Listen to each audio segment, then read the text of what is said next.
Welcome, welcome, welcome into another day and another lesson in A Course in Miracles.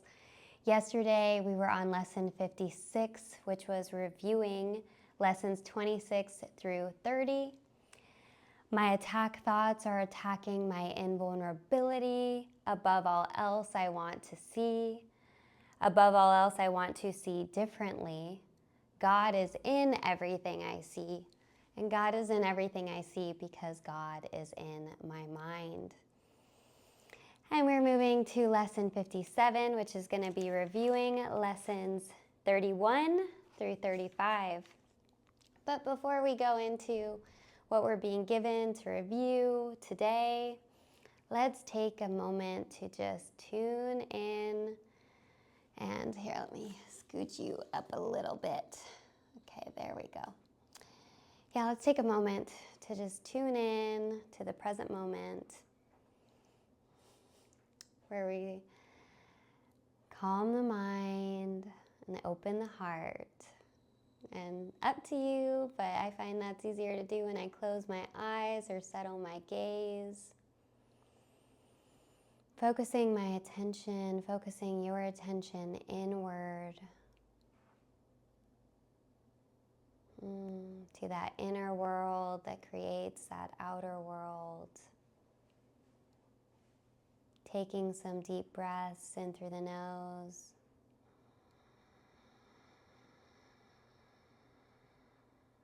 Out through the mouth.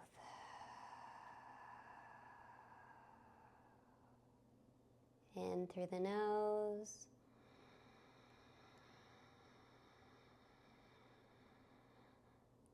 Out through the mouth.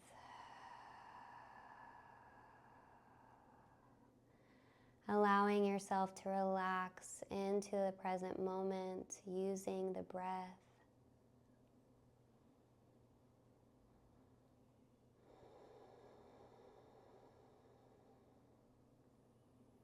Letting all other thoughts and distractions fade into the distance as you bring your full attention to the right here, right now, with your breath.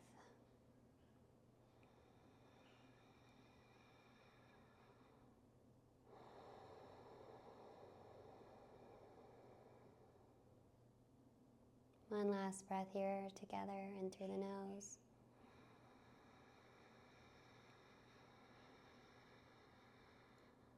And slowly, slowly, slowly exhaling.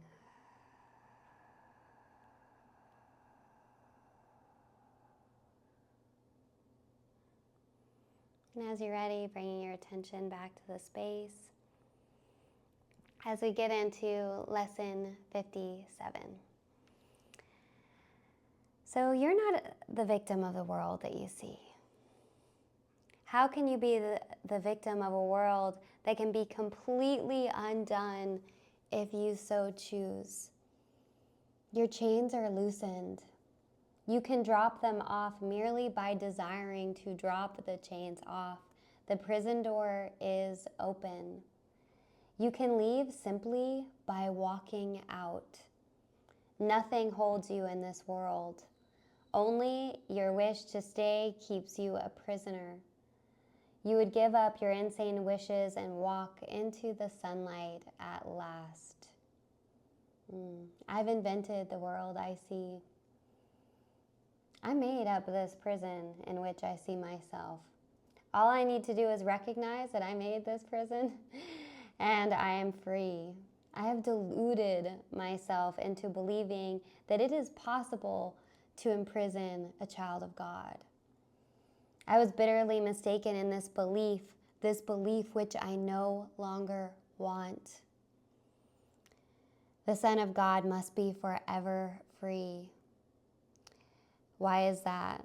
Because we are as God created us, right? I am as God created me. You are as God created you, and not what you would make of yourself or not what you would make of anyone else. The child of God is where God would have us be, and not where we would think to hold one another prisoner. So the Son of God is where God would have him be, and not where I thought I could hold him a prisoner. So there is another way of looking at the world. And since the purpose of the world is not one we ascribed to it, there must be another way of looking at it. I see everything upside down, and my thoughts are the opposite of truth. We see, now I'm switching it in the lesson, so we'll have to see how this one works out. Let's try it. Let's go back, right? So we're reviewing 33. There's another way of looking at the world. And since the purpose of the world is not the one we ascribe to it, there must be another way of looking at it. We see everything upside down, and our thoughts are the opposite of truth. We see the world as a prison for God's creation, a prison of ourselves, a prison of everyone else. It must be then that the world is really a place where we can be set free.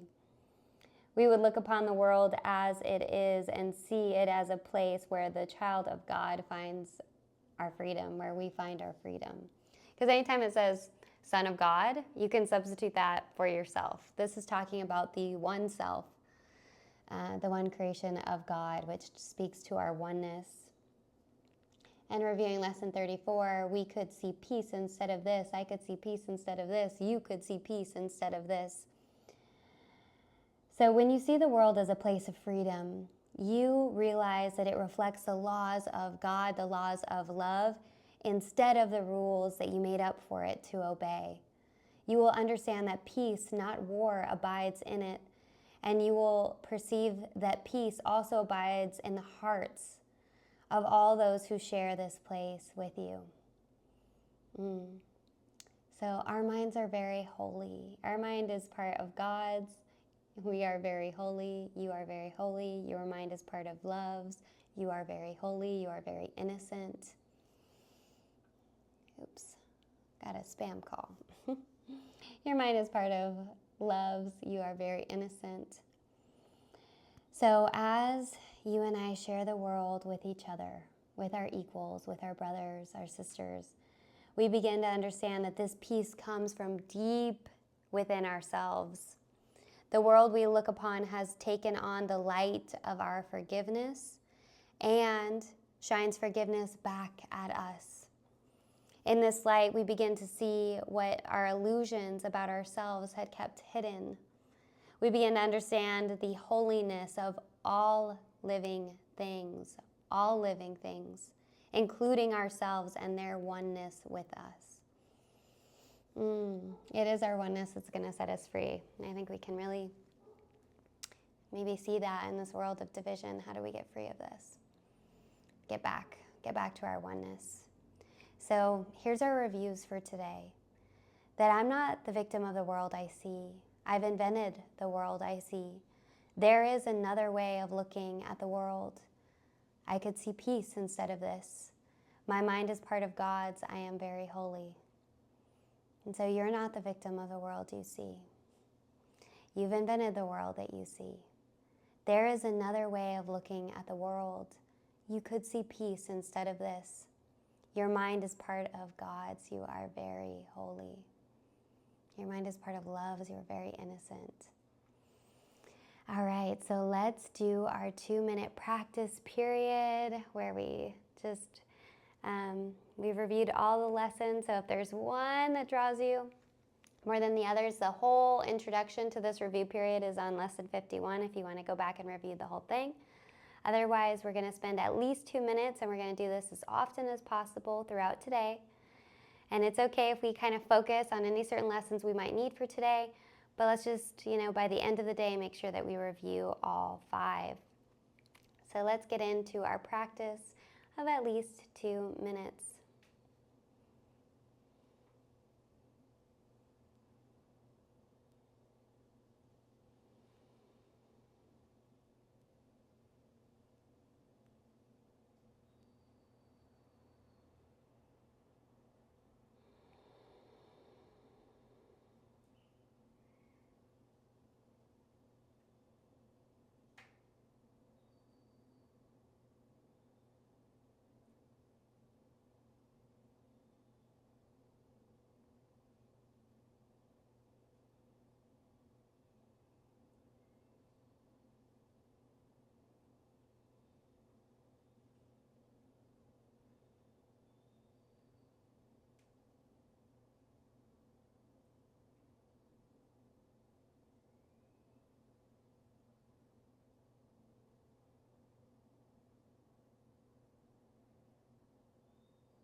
Finishing up those last few thoughts and bringing your attention back to the space.